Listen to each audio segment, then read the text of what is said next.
என் நெஞ்சில் குடியிருக்கும்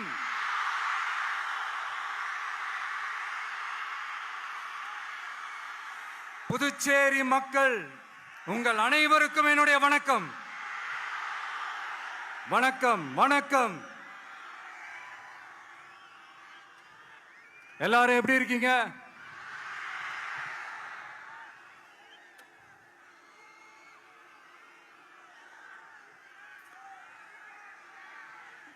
இந்த ஒன்றிய அரசுக்கு தான் தமிழ்நாடு ஒரு தனி மாநிலம், புதுச்சேரி ஒரு தனி யூனியன் பிரதேசம். அவங்களுக்கு தான் தமிழ்நாடு தனி, புதுச்சேரி தனி, இப்படிலாம் இருப்பாங்க. ஆனா நமக்கெல்லாம் அப்படி கிடையாதுங்க. நாமெல்லாம் வேறு வேறு கிடையாது. நாம் எல்லாரும் ஒண்ணுதான்.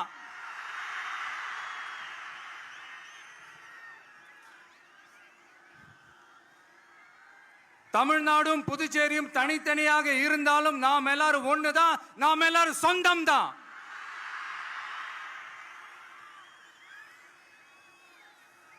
வேற வேற வீட்டுல, வேற வேற ஊர்ல, வேற நாட்டுல, வேற ஸ்டேட்ல இருக்கிறதுனால நாம் எல்லாரும் சொந்தங்கள் இல்லைன்னு ஆயிட முடியுமா?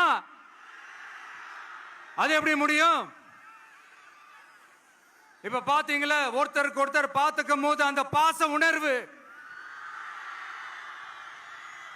அதுதாங்க. அது மட்டும்தான். அது இருந்துட்டாலே போதும், வேற எதுவுமே தேவையில்லை.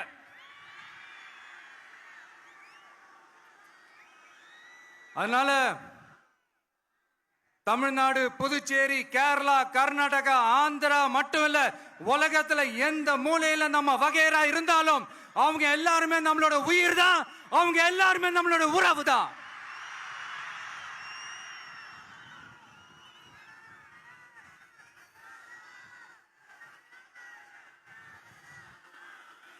புதுச்சேரினாலே உடனே ஞாபகத்துக்கு வர்றது மணக்குள விநாயகர், அரவிந்தர் ஆசிரமம், வில்லியனூர் மாதான் சொல்லி இவங்க எல்லாரும் ஞாபகத்தில் வருவாங்க. அது மட்டும் இல்ல, மகாகவி பாரதியார் அவர்கள் இருந்த மண், பாவேந்தர் பாரதிதாசன் அவர்கள் பிறந்த மண். அது மாதிரி இன்னும் சிறப்புகளை அடுக்கிக்கிட்டே போலாம். ஆனா அரசியல்னு வந்துட்டா ஒரு முக்கியமான விஷயத்தை பத்தி நம்ம சொல்லி ஆகணும். 1977 புரட்சி தலைவர் எம்ஜிஆர் அவர்கள் தமிழ்நாட்டில் ஆட்சி அமைச்சாங்க. ஆனா அதுக்கு முன்னாடியே 1974லயே இங்க புதுச்சேரியில அவங்களோட ஆட்சி அமைஞ்சது. அதனாலதான் அப்பவே சொன்னாங்க, நமக்காக வந்தவர் எம்ஜிஆர், அவரை தமிழ்நாட்டில் மிஸ் பண்ணிடாதீங்கன்னு நமக்கு அலர்ட் பண்ணதே புதுச்சேரி தான். அப்படிப்பட்ட புதுச்சேரியை நம்மளால மறக்க முடியுமா? அது மட்டும் இல்ல, இங்க இருக்கிற மக்கள் தமிழ்நாடு மாதிரியே புதுச்சேரி மக்களும் என்ன கிட்டத்தட்ட ஒரு 30 வருஷமா என்ன தாங்கி பிடிச்சுக்கிட்டு இருக்கிறீங்க.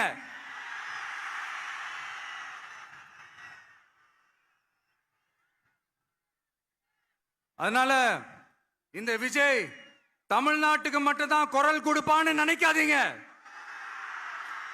அப்படி பண்ணாத தவறு. புதுச்சேரி மக்களுக்கும் சேர்த்து தான் குரல் கொடுப்பான். அது என்னுடைய கடமையும் கூட. அதனாலதான் இங்க நீங்க ஃபேஸ் பண்ற பிரச்சனைகளை பத்தி இன்னைக்கு நான் பேசுறதுக்காக வந்திருக்கிறேன். அது மட்டும் இல்ல, இந்த புதுச்சேரி கவர்மெண்ட்டை பத்தி நாம சொல்லியே ஆகணும். இது டெஃபினட்டா தமிழ்நாட்டில் இருக்கிற மாதிரி நம்ம திமுக கவர்மெண்ட் மாதிரி கிடையவே கிடையாது. ஏன்னா வேற ஒரு அரசியல் கட்சி நடத்துற நிகழ்ச்சியாகவே இருந்தாலும் அந்த நிகழ்ச்சிக்கு தன்னெழுச்சியா வர நம்ம மக்களுக்கு பாதுகாப்பு கொடுத்து பாரபட்சமே காட்டாம இந்த கவர்மெண்ட் நடந்துகிட்டு இருக்கிறாங்க. அப்படிப்பட்ட இந்த புதுச்சேரி கவர்மெண்ட்டுக்கும் நம்ம புதுச்சேரி சிஎம் சார் அவர்களுக்கும் இந்த நேரத்தில் என்னுடைய மனப்பூர்வமான நன்றிகளை தெரிவிச்சுக்கிறேன். இத பார்த்தாவது தமிழ்நாட்டில் இருக்கிற அந்த திமுக கவர்மெண்ட் கத்துக்கிட்டா நல்லா இருக்கும்.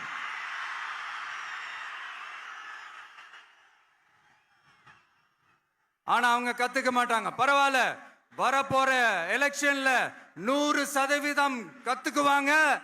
அத நம்ம மக்கள் பார்த்துக்குவாங்க.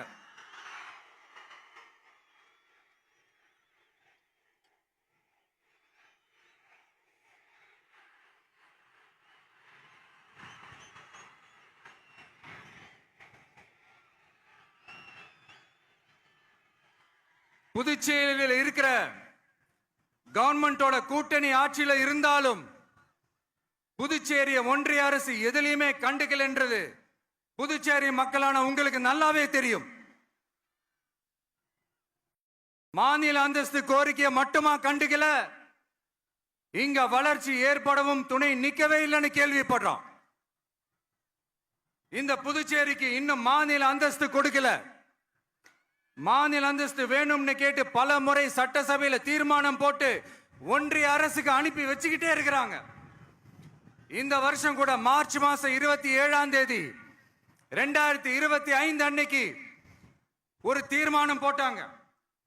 அது மாநில அந்தஸ்து வேணும்னு கேட்டு ஒன்றிய அரசுக்கு அனுப்புற 16வது தீர்மானம். புதுச்சேரி காரைக்கால் பகுதிகளில் மூடப்பட்ட 5 மில்கள், பல்வேறு தொழிற்சாலைகளை மீண்டும் திறக்கிறதுக்கு இதுவரைக்கும் ஒரு துரும்ப கூட கிள்ளி போடல. பல்லாயிரக்கணக்கான இளைஞர்களோட வேலை வாய்ப்புக்காக எதையுமே செய்யல. இங்க ஒரு ஐடி கம்பெனி உருவாகணும்ன்றது எண்ணமே இல்லை. அதை பத்தி யார் பேசினாலும் அது அவங்க காதல விழவே விழல.